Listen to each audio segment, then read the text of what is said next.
এই যে আমরা চলে এসেছি, আস্তে আস্তে। হ্যাঁ, আসলে দিয়ারাতে এত কারেন্ট যায়, এত কারেন্ট যায়, এত কারেন্ট যায়, তাই জন্য আমরা এখানে চলে এসেছি একটা ইনভার্টার কিনতে। পাপি তাই বলছে যেভাবেই হোক আগে একটা ইনভার্টার কিনবো আজকে, তারপর তো দোকানে এখন একটু পরে ঢুকছি। এই যে দেখো, এসছি আমরা ইনভার্টার কিনতে। এই যে দোকান,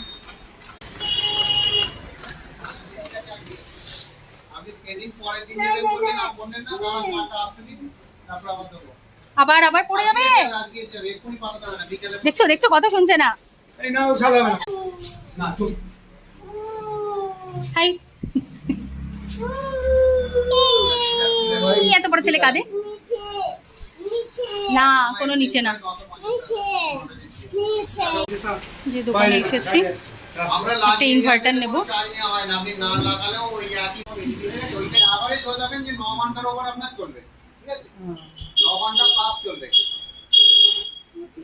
ঠিকই আছে, দুটো রাত্রিবেলা দুটো ফ্যানই লাগবে খালি।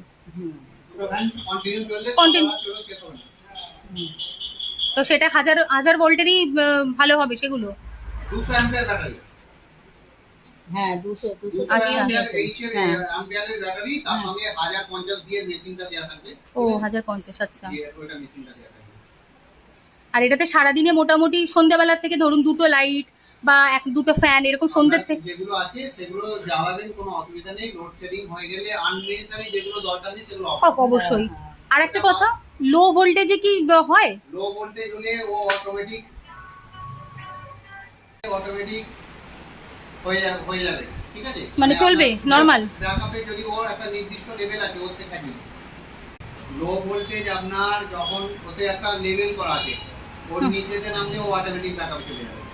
আচ্ছা, যদি ওই লেভেলের নিচে না নামে তাহলে ব্যাকআপ দিতে পারবে না, ওখানে আটকে থাকবে। ও, তখন আস্তে আস্তে ঘুরবে। তখন যদি আপনার মনে হয় যে আপনার এই ফ্যান আস্তে ঘুরছে, আপনার ভালো লাগছে না, তখন আপনাকে দেখিয়ে দেবো, ইনস্টলেশন করার সময় দেখিয়ে দেবো, সুইচটা অফ করে দেবেন, ব্যাকআপে নিয়ে নেবেন। ঠিক আছে, রিপ্লেস করে দেবেন। রিপ্লেস করে দেবেন মেশিন, বোর্ডটা রিপ্লেস করবেন, বোর্ডটা মাদারবোর্ড রিপ্লেস মানে 3 বছর পর্যন্ত। হ্যাঁ, যথেষ্ট, ঠিকই আছে। কথা হচ্ছে? আই বাবা, তুমি কি করছো গো? আমার দুষ্টুমি করছি।